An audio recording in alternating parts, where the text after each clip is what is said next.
¿Sabías que con Provincia Net Pagos desde ahora podés pagar online? Porque vos lo necesitabas y nosotros te queremos cuidar. Es fácil. Ingresá a www.provincianet.com.ar, regístrate y pagá todos tus impuestos y servicios con tu tarjeta de débito y sin moverte de tu casa. Provincia Net Pagos, una empresa del Grupo Provincia. Zayat, Ibáñez, Tonietti. Truco Gallo. Hola, sean bienvenidos a Truco Gallo, el podcast sobre actualidad política y económica de Argentina. Este es el episodio número 77. Mi nombre es Daniel Tonietti y me acompaña en episodio a episodio Alfredo Cuchu Zayat. Cuchu, ¿cómo estamos? Bien, muy bien. Buen día, buenas tardes, buenas noches para todos. Se completa el equipo con Pablo Totó Ibáñez. Totó, ¿cómo le va? Buena semana para todos, muchachos. Muchas gracias. Para comunicarse con nosotros lo pueden hacer a través de nuestra cuenta en Twitter, @trucogallo.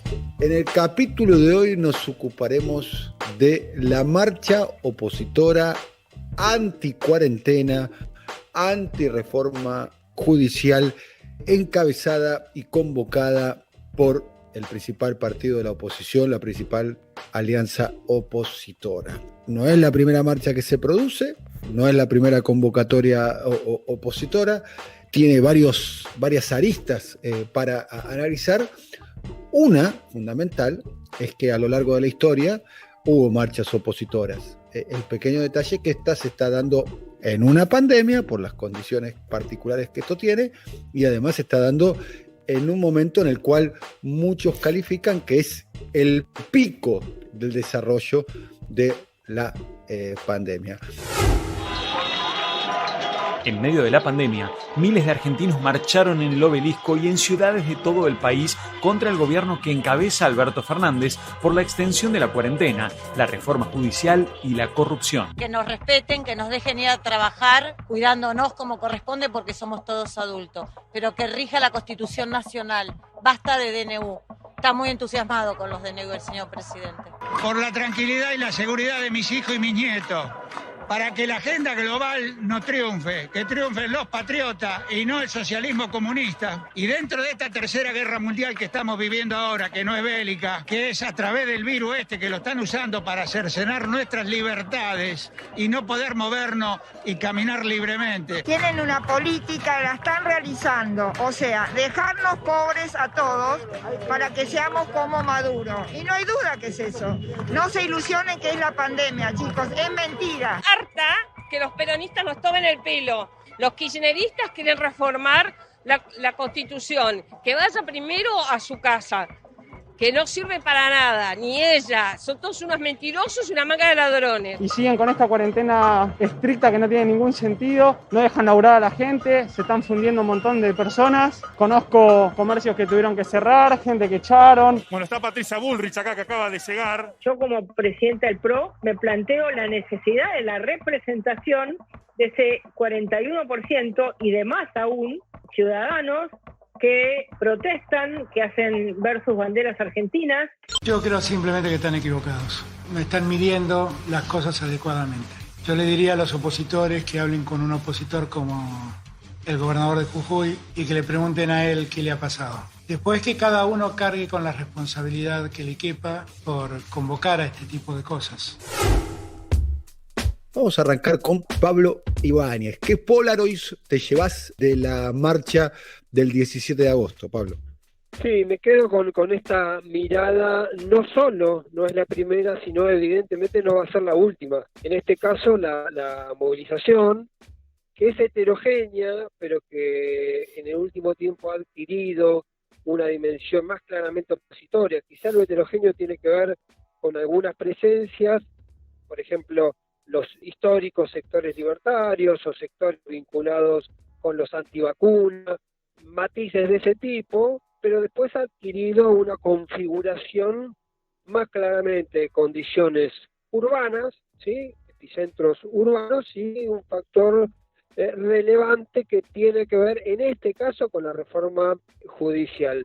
Que si no fuese la reforma judicial, si no fuese la cuarentena, si no fuese alguna otra medida del gobierno, seguramente habría una movilización de los sectores opositores porque se ha convertido de alguna manera en una instancia, en un mecanismo, en un vehículo donde se manifiesta, y este sector, con bastante diversidad en algunos aspectos, se manifiesta. Lo que también empiezo a percibir esta mirada del gobierno de que va a ser un fenómeno que se va a manifestar, y el otro dato, para mí que me parece interesante abordarlo, es cómo impacta esto dentro del dispositivo o del colectivo opositor.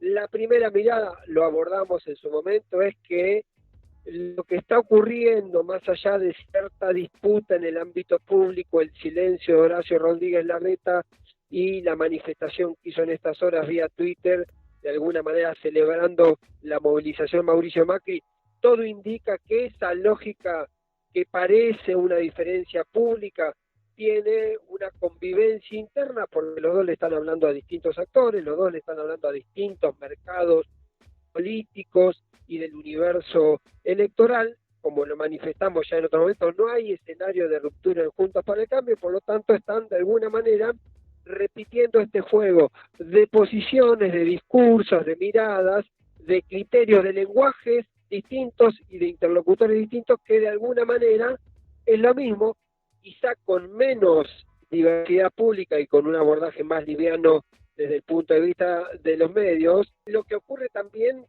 cuando marcan posiciones Alberto Fernández y Cristina Fernández, de que nos da la impresión que tanto Macri como Cristina están más a los costados, más a los bordes, más a los extremos de los espacios, de los frentes electorales que integran, mientras motivados un poco por su propio perfil, motivados por la condición de estar gobernando y demás, tanto Larreta como Alberto Fernández tienden al medio y en todo caso ahí también se nutren de alguna manera del mismo espacio. Pero quiero decir primero, esta es la apreciación o lo que fui charlando a partir de estas horas, si bien es cierto que cuando hay un debate teóricamente interno siempre se imponen las posturas de los más duros, es claramente cierto que Horacio Rodríguez Larreta no tensa la relación para sacar a Juntos para el Cambio de ese sector, digamos, donde evidentemente sigue teniendo volumen y además donde yo creo que no es un dato para nada menor, tiene a los adherentes más activos, ¿sí? Como suele ocurrir siempre en los espacios políticos, las minorías más activas son las que se mueven en las posiciones más duras, en las posiciones más extremas. Por lo tanto, en ese terreno me parece que se va a ir manejando, se va a ir procesando hacia adelante lo que tenga que ver con las próximas y eventuales, indudablemente van a volver a ocurrir, movilizaciones que tienen que ver contra el gobierno o que adquieren esta dimensión del gobierno. Y el otro dato, que también de alguna manera está ahí como subyacente, es esta idea de la disputa de la calle. La hipótesis de que en realidad la oposición le gana la calle al peronismo. Hay una salvedad enorme, que naturalmente, y podemos contar un poquito ese trasfondo, pero indudablemente el gobierno no puede convocar una movilización.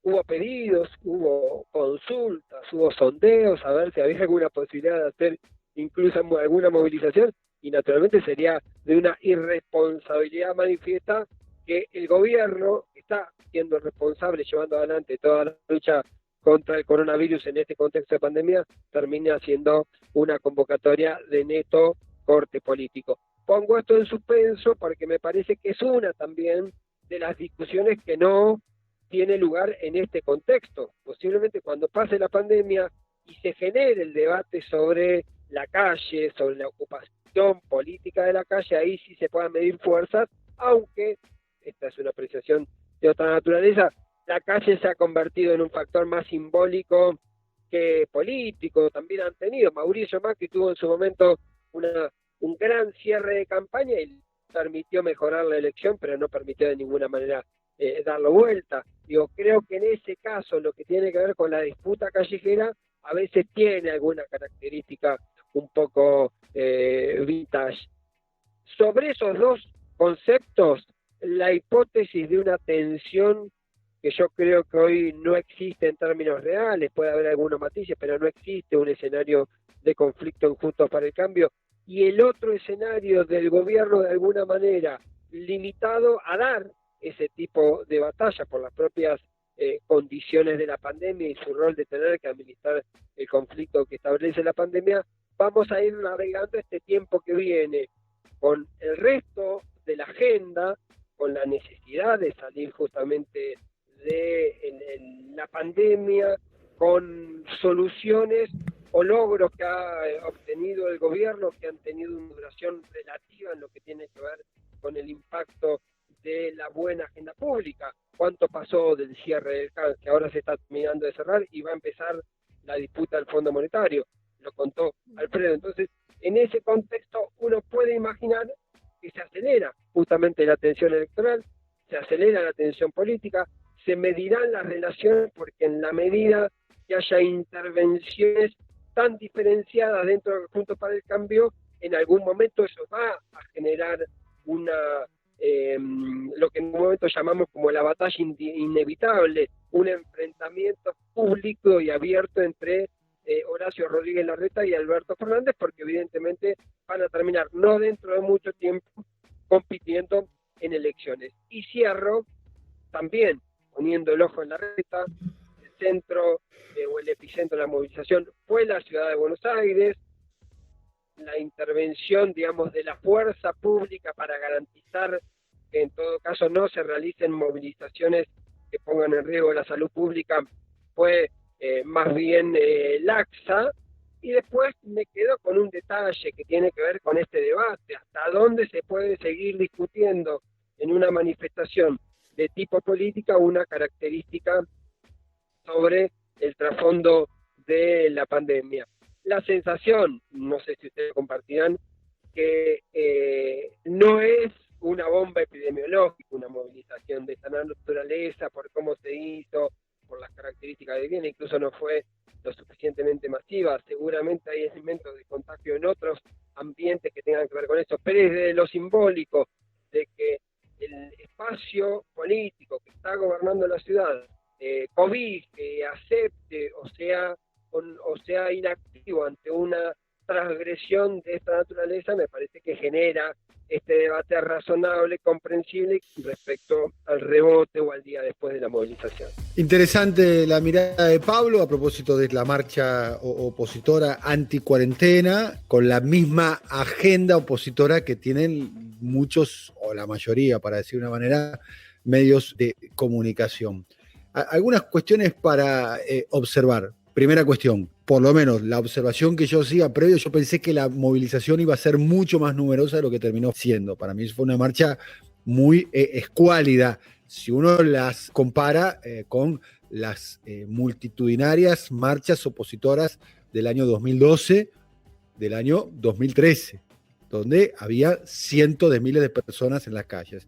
Lo cierto es que claramente no había una pandemia, pero aún así la movilización no fue muy importante. Creo yo, y nosotros lo hemos relatado aquí en Truco Gallo, allá por octubre, por noviembre, cuando ya la elección estaba definida, porque la elección se definió en las primarias de agosto del año 2019, se especulaba mucho, había muchas especulaciones periodísticas de que Mauricio Macri se iba a ir a vivir a su casa en el sur de Italia, de que iba a ser un león herbívoro retirado de la política y demás. Bueno, eso no terminó sucediendo. Mauricio Macri conduce a un sector que hoy por hoy es el sector mayoritario al interior de la coalición opositora Juntos por el Cambio.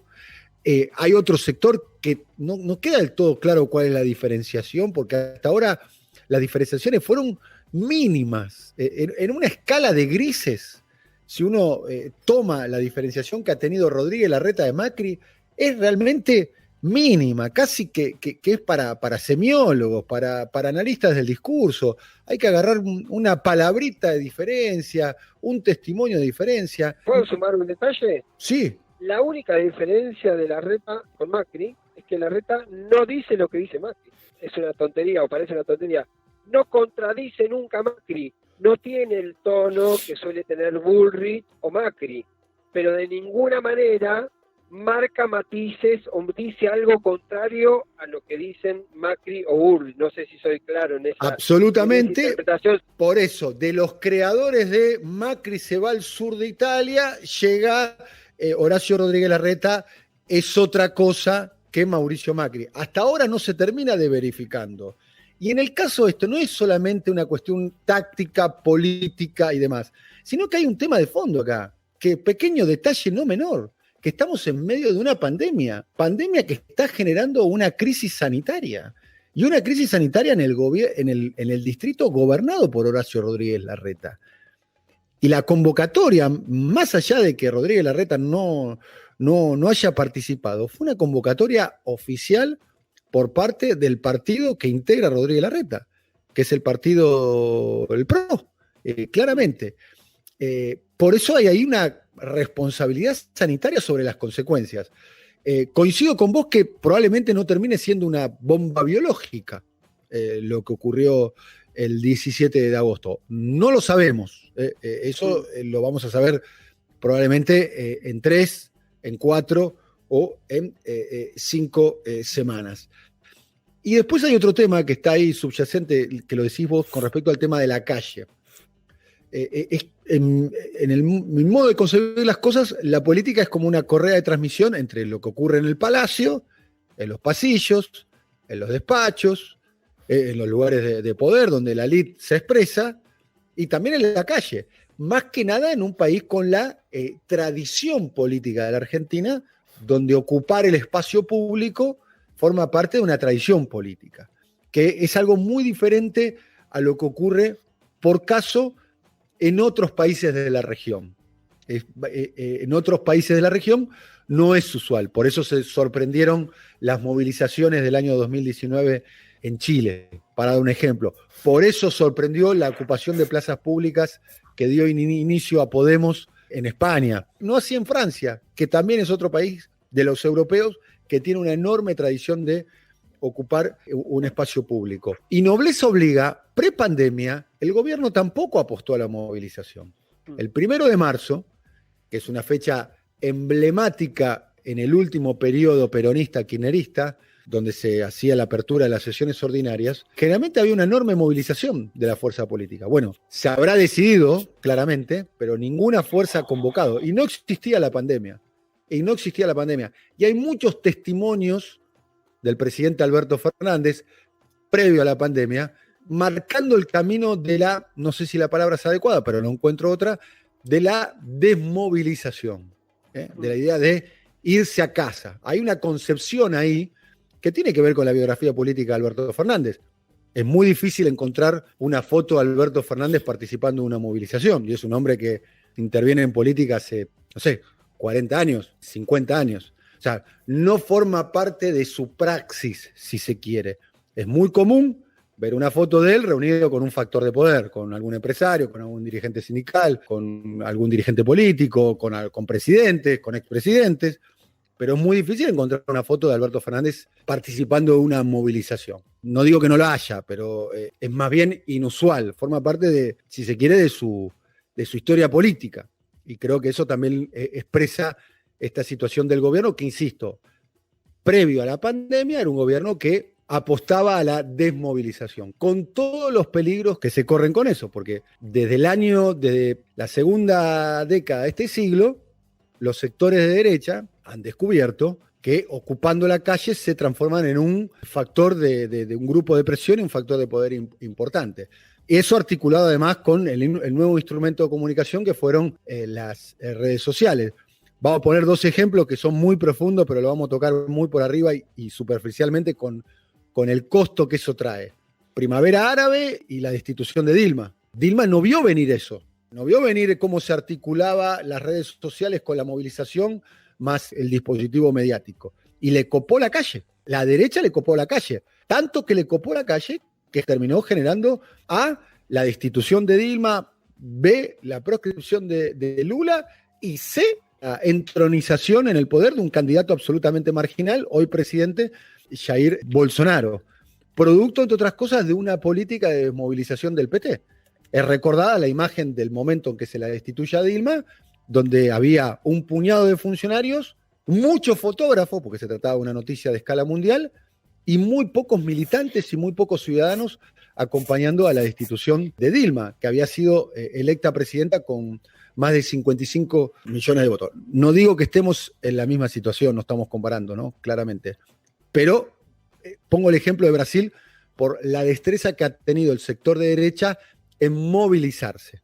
La movilización del 17 de agosto, en mi modo de ver, fue, voy a utilizar una expresión muy venezolana, un poco escuálida. De hecho, hay algún que otro medio de comunicación que se le rompió el dron porque no lo presentaron. Estamos muy acostumbrados a ver los drones de los medios de comunicación con las movilizaciones. En este caso pareciera ser que no les estaría funcionando. Pero pongo como antecedente que ese sector político en el 2012, en el 2013, en la Argentina y en la región ha mostrado una enorme capacidad de movilización. O sea, el poder está larvado y ese poder también tiene expresión electoral, porque en la última elección sacó casi 40%. Déjame agregarte que un poquito más de 40% a nivel nacional, Mauricio Macri, casi 41%. El poder en un sector larvado, yo creo que ese resultado, esa remontada de 7 puntos, luego de haber perdido por una diferencia de 15, la elección la PASO, dio esa vitalidad, lo hemos hablado en su momento, al espacio Cambiemos para después decir, bueno, perdimos, pero somos más del 40%. Lo que sí es cierto, y no me parece un dato menor, es que la alianza opositora, después de perder la elección, una alianza que había tenido tensiones y conflictos entre el PRO y la UCR durante el gobierno y en el tramo final, sobrevivió a la derrota y sobrevivió los primeros meses prácticamente sin cima. Quizá lo que más se perdió en el medio fue, digamos, el espacio Monzó y Frigerio, que está ahí muy cercano a la reta. Salvo eso, después se mantuvo sólida. Pero hasta donde yo sé, los diputados de Monzó en la provincia de Buenos Aires y a nivel nacional pertenecen al mismo bloque, ¿o no? Tienen subbloques, ¿sí? Pero quiero decir en todo caso que salvo ese detalle, que puede haber algún signo, porque ya Monzó no está en la mesa chica, no está en los Zoom, donde están Ritondo, Bullrich, Macri, no está, ¿sí? Salió de lo que era la mesa chica de Cambiemos, a eso voy. Todo ese espacio, todo, a pesar de la derrota y a pesar de los índices astronómicos que tuvo en su momento Alberto Fernández, sobrevivió todo ese sablazo, todo ese proceso juntos para el cambio. Y por eso también me parece que le da una fortaleza adicional para lo que viene y que suma, mayor o menor, la movilización termina sumando desde lo simbólico, ese es el punto. Alfredo. Bueno, en línea un poquito con lo que usted estaba mencionando, yo me tomo de un aspecto que vos estabas mencionando, Dani, y abro también la puerta para que me insulten en todos los sentidos, por ahí algunos de los que van a escuchar el podcast, totalmente sobredimensionado el tema de esta movilización. Digamos, claramente está amplificada de una forma extraordinaria y con una efectividad mayúscula esta movilización. Y me parece bien porque es parte de la derecha. Digamos, y tampoco me indigna, digamos, viste, como que aparece una cuestión, y las cosas que dicen. Siempre estuvieron, digamos, la derecha en Argentina existe, como existe en otros países y no importa los otros países. En Argentina la derecha existe, pero existe hace mucho tiempo, que tiene diferentes expresiones y la verdad un porcentaje elevado de la población, que ese porcentaje lo podemos traducir en cuando son el momento de los votos. Ha votado fuerzas políticas de centro derecha, de derecha y de ultraderecha. Y bueno, si sumás más o menos ese numerito que ahí mencionaba Pablo, 40, hasta puede ser un poquito más, algún puntito más, pero esto es lo que siempre ha estado. Y a mí me parece, ¿sabes lo interesante? Es que antes por ahí no se los veía. Y entonces ahora cuando te sorprendés por sus discursos, por sus mensajes, por cuestiones que vos decís, pero esto no va a la racionalidad, o que incluso esa racionalidad media de centro que aparece en los medios de comunicación, pero que sigue estando ahí. Y me parece que ahora salen, se expresa y se los ve. A mí me parece fabuloso que se los vea y que salgan, pero la verdad tampoco ganan la calle. Si bien, digamos, uno que puede decir, no tienen organización territorial en el sentido de que haya punteros, y sí, pero tienen una organización que hasta es superior hoy que lo territorial, que es lo mediático, las corporaciones mediáticas. Y entonces, si yo digo, hay otro tipo de movilizaciones, y movilizaciones que son superiores en cantidad, pero obviamente tiene una densidad, pero infinitamente menor, precisamente porque no tienen los fierros, y los fierros de lo mediático. A mí me parece que lo más relevante es el poder que está detrás de esta derecha que sale a la calle, y que es el poder que estaba en el 2008, porque vos mencionabas el 2012. El 2008 es cuando empieza a salir la derecha de una forma más consistente, que fue a partir de la crisis de la 125. Y ahí es donde vos ves claramente cómo es conducida esa derecha, y que ahí se monta Carrió, se monta Macri, se monta el radicalismo, conducida por las corporaciones mediáticas, donde ya deja de ser que la grieta es un negocio para venta de noticias y de convocatoria de audiencia, sino que es una estrategia política, y es la estrategia política. Ahora bien, para cerrar, porque cada punto que tirés abre debates, simplemente son expresiones, si querés son tips de lo que para mí dejó esto, como lo que es todo un proceso político que ya lleva más de 10 años en Argentina, esta tensión. Es que en última instancia las elecciones se ganan en las urnas. La calle tiene toda esa carga simbólica en el proceso hasta llegar a las urnas. Y la verdad que en las urnas, ¿sabes cómo se gana? ¿Cómo se gana? No porque lo diga yo, sino por los resultados. Es por las políticas que tomás. Por las políticas, y fundamentalmente por las políticas económicas que tomás. Digamos, después vos tenés a nivel de carga simbólica la movilización. Pero en las urnas después está, además del trabajo territorial, además del trabajo de contención de los propios, bueno, todo un montón de aspectos que hace a toda una estructura y una ingeniería electoral y política. Después están las políticas que implementás, y si esas políticas son efectivas. Y si además son efectivas, la efectividad está dada en el campo económico. Si está dada en el campo económico, donde vas a tener más allanado el camino para poder revalidar en las urnas tu política. Y después va a ser lo que es la Argentina desde hace cuánto. ¿Querés decir desde el momento de la Revolución de Mayo? ¿O querés decir desde el 55 a la fecha? Bueno, podés tomar el punto histórico que quieras, pero que es una tensión permanente y que ahora se expresa de esta manera. Bueno, un panorama bastante completo de esta movilización, que claramente no es la primera ni no va a ser la última, y que empieza a preconfigurar lo que va a ser un escenario electoral.